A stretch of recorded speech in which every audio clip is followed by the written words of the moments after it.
Hey aspirants, welcome to my channel winter studies. My name is Jeet दीवान।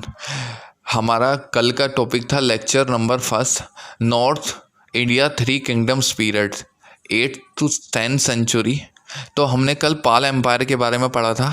आज हम प्रतिहार empire के बारे में पढ़ेंगे। तो दोस्तों, आज हम प्रतिहार एम्पायर के बारे में मैं हर एक सेगमेंट को बताऊंगा। तो स्टार्ट करते हैं। प्रतिहार एम्पायर, प्रतिहार साम्राज्य। प्रतिहारों को गुज्जर प्रतिहार भी कहा जाता है, जिसका कारण शायद ये है कि उनका उद्भव गुज्जर राष्ट्र दक्षिण पश्चिम राजस्थान में हुआ था। वे आरंभ में संभव स्थानीय ओहदेकार थे, जिन्होंने मध्य और पूर्वी राजस्थान में कई इलाकों पर अपना स्वतंत्र अधिकार स्थापित कर लिया था। उन्हें सिंध से राजस्थान पर होने वाले अरबों के छिटपुट हमलों का मुकाबला करने के कारण प्रतिष्ठा मिली, लेकिन 730 ईस्वी में गुजरात के चालुक्य शासकों ने अरब को निर्णय रूप से परास्त कर दिया, जिसके बाद उनकी ओर से कोई वास्तविक खतरा नहीं रह गया। प्रारंभिक प्रतिहार शासकों ने ऊपरी गंगा घाटी और मालवा पर अपने प्रभुत्व स्थापित करने का प्रयत्न किया, लेकिन राष्ट्रकूट राजा ध्रुव और तृतीय गोविंद ने उनकी कोशिशों को नाकाम कर दिया। राष्ट्रकूट ने पहले तो 790 ईस्वी में और फिर 806 से 7वीं ईस्वी में उन्हें हराया। उसके बाद वे ढक्कन लौट गए और पालों के लिए मैदान खुला छोड़ गए। शायद राष्ट्रकूटों की असली दिलचस्पी मलावा और गुजरात पर कब्जा करने में थी। प्रतिहार साम्राज्य का वास्तविक संस्थापक और इस राजवंश का महानतम शासक भोज था। उसके आरंभिक जीवन के विषयों में हमें अधिक जानकारी नहीं है और यह भी मालूम नहीं है कि वह कब सिंहासनच्युत हुआ, लेकिन वह निश्चित है कि उसने प्रतिहार साम्राज्य का पुनर्निर्माण किया और 836 ईस्वी में आसपास कन्नौज पर फिर से कब्जा कर लिया और यह नगर लगभग एक सदी तक प्रतिहार साम्राज्य की राजधानी रहा। भोज ने पूर्व की ओर अपने प्रभुत्व का विस्तार करने का प्रयत्न किया, लेकिन पालों ने उसे परास्त करके उसकी महत्वाकांक्षा पर अंकुश लगाया। अब उसने मध्य भारत और ढक्कन तथा गुजरात की ओर रुख किया। इससे राष्ट्रकूट से प्रतिहारों का संघर्ष फिर से आरंभ हो गया। नर्मदा के तट पर हुए खुरेजी भरी लड़ाई के फलस्वरूप भोज मालवा से काफ़ी बड़े हिस्सों पर गुजरात के भी कुछ इलाकों पर अपना अधिकार कायम रखने में कामयाब रहे, लेकिन वह उस दिशा में इससे आगे नहीं बढ़ सके। इसलिए उसने एक बार फिर अपना रुख उत्तर की ओर किया और एक अभिलेख के अनुसार उसके राज्य प्रदेश सतलुज नदी के पूर्वी किनारे तक फैले हुए थे।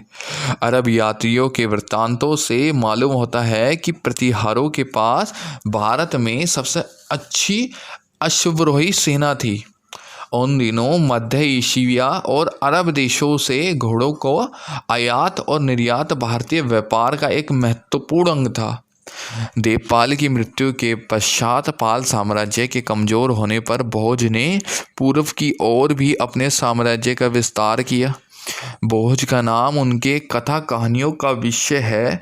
मालूम होता है कि अपने जीवन के आरंभिक दिनों में भोज ने जीवट के जो कार्य किए थे, उसने जिस प्रकार से प्रतिहारों के खोए हुए साम्राज्य को धीरे धीरे फिर से जीत लिया था और जिस तरह से उसने कन्नौज पर प्रतिहारों का प्रभुत्व पुनः स्थापित कर दिया था, उसके कारण उसने अपने समकालीन लोगों की कल्पना में अपने लिए विशेष स्थान बना लिया था। भोज विष्णु का भक्त था और उसने आदिवारक का विद्रोह धारण किया था। उसके कुछ सिक्कों पर आदिवारक से शब्द अंकित थे। उज्जैन के भोज परमार से उसका अंतर बताने के लिए उसे मिहिर भोज भी कहा जाता है। दोस्तों, वस्तुतः भोज परमार में मिहिर भोज के कुछ काल बाद शासन किया था।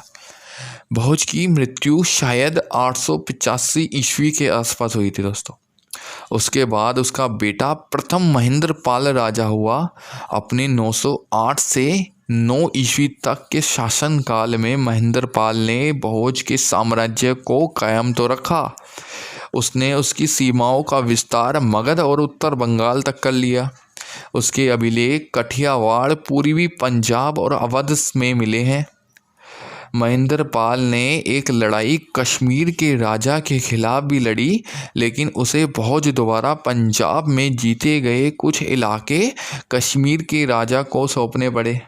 इस प्रकार 9वीं सदी के प्रथम चतुर्थ से लेकर 10वीं सदी के मध्य के लगभग 100 साल की अवधि उत्तर भारत में प्रतिहारों का बोलबाला रहा है। बगदाद निवासी अल मसूदी ने 915 से 16 ईस्वी में गुजरात की यात्रा की थी। उसके विवरण से प्रतिहार शासकों की शक्ति और मान प्रतिष्ठा तथा उनकी साम्राज्य की विशालता की दृष्टि होती है। उससे गुर्जर प्रतिहार राज्य को अल जुजुर कहा। जुजुर शायद गुर्जर का विकृत रूप है। इसी तरह वह राजा को बोर कहता था। बोरा शायद अविदरा का बिगड़ा हुआ रूप है। अल मसूदी के गुजरात आने के पूर्व ही भोज की मृत्यु हो चुकी थी। अल मसूदी बताता है कि जुजुर के साम्राज्य में 18 लाख गांव, नगर और ग्रामीण क्षेत्र थे।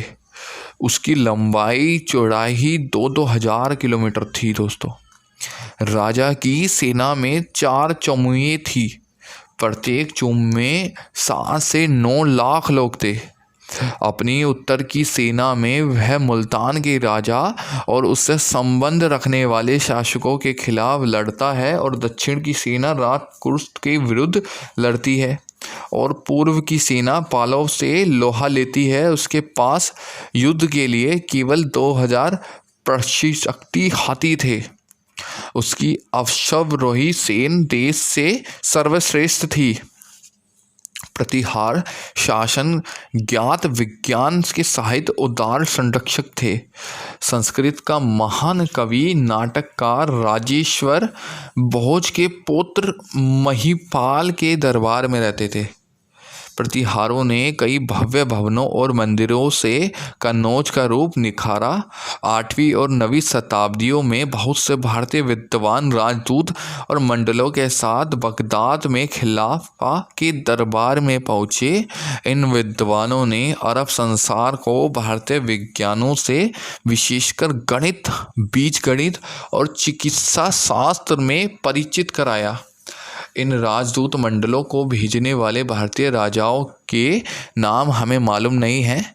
प्रतिहार सिंध के अरब शासकों के प्रति अपने वैर भाव के लिए प्रसिद्ध से इसके बावजूद मालूम होता है कि इस काल में भी भारत और पश्चिमी एशिया के बीच विद्वानों का आदान प्रदान और वाणिज्य व्यापार चलता रहा है। 915 ईस्वी और 918 ईस्वी के बीच राष्ट्रकूट राजा तृतीय इंद्र ने फिर कन्नौज पर आक्रमण किया और नगर को तहत नहस कर दिया। इससे प्रतिहार साम्राज्य और कमज़ोर पड़ा गया और शायद गुजरात राष्ट्रकूटों के हाथों में चला गया, क्योंकि अल मसूरी बताता है कि प्रतिहार साम्राज्य की पहुंच समुद्र तक नहीं थी।